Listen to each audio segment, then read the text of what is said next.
नमिता हा धक्का आता सहन करू शकणार नाही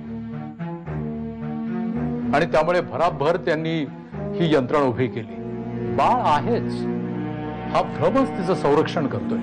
ते कवच जरा जरी हल्लं ना तर काय होईल याचा नेम नाही।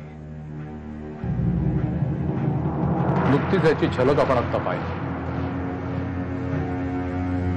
पण डोंट वरी, आपण नक्कीच यावरती काहीतरी उपाय शोधूया। दादा, तुझ्या मनातले सगळे प्रश्न कितीही योग्य असले ना तरी आता खरंच आपल्याकडे दुसरा उपाय नाहीये।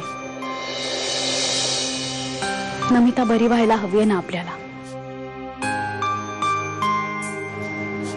मग डॉक्टरांनी सांगितलेलं फॉलो करून तर बघूया। Let's give it a try at least.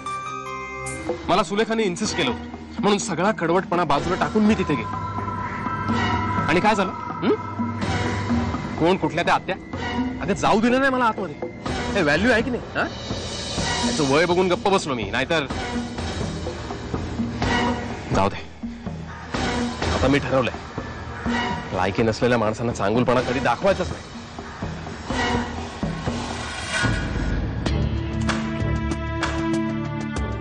शाश्वतला घेऊन देवळात जाऊया ना। मला माहिती आहे आपल्याला देवळात जायचं नाहीये, पण किमान बाहेरनं तरी दर्शन घेऊया ना। आज मला खरंच खूप जावंसं वाटतंय। आपल्या शाश्वत करता जरा गरम कपडे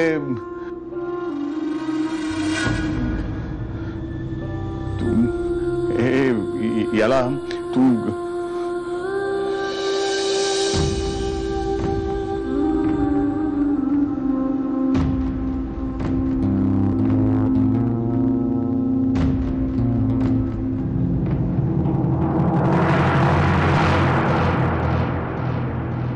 नमिता फक्त एकाच गोष्टीबद्दल बोलते, आमच्या बाळाबद्दल, आमच्या नसलेल्या बाळाबद्दल। नमिताला खरी परिस्थिती सांगणं हाच एकमेव उपाय आहे। जर तिला कळत नसेल ना तर पुन्हा पुन्हा सांगणं हा एकमेव उपाय आहे मा। आणि म्हणूनच मी जाणार आहे आणि तिला पुन्हा सांगणार आहे की ऐक मिता, आपलं बाळ या जगात नाहीये, आपलं बाळ या जगात नाहीये। मी तिला जाऊन सांग।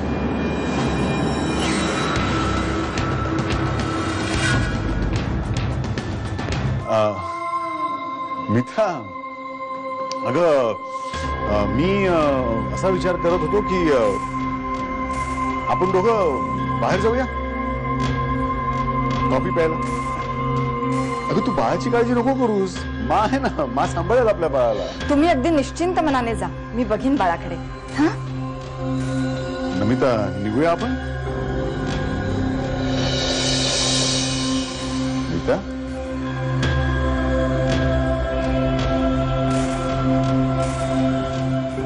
मा, हे बघ शुभंकर, जे डॉक्टरांनी सांगितलं ना ते आपल्याला फॉलो करायला हवंय। अगं तिकडे बघ ना मिता, आपला बाळ झोपलाय। मी जरा त्याला उठवू का ग? मला खेळायचंय त्याच्याबरोबर। सांग ना मिता। ए मिता, मिता तुझ्याशी बोलतोय मी, ऐकतेस का तू? तुझं लक्ष आहे का माझ्याकडे मिता? मिता असं काय करतेस? काहीतरी बोल ना माझ्याशी। ए बोल ना प्लीज मिता, काहीतरी बोल ना माझ्याशी। हवसल्यास ओरड मला, भांड माझ्याशी, पण प्लीज काहीतरी बोल मिता, प्लीज। पाहिजे होते तुला जे सारेच देत आलो,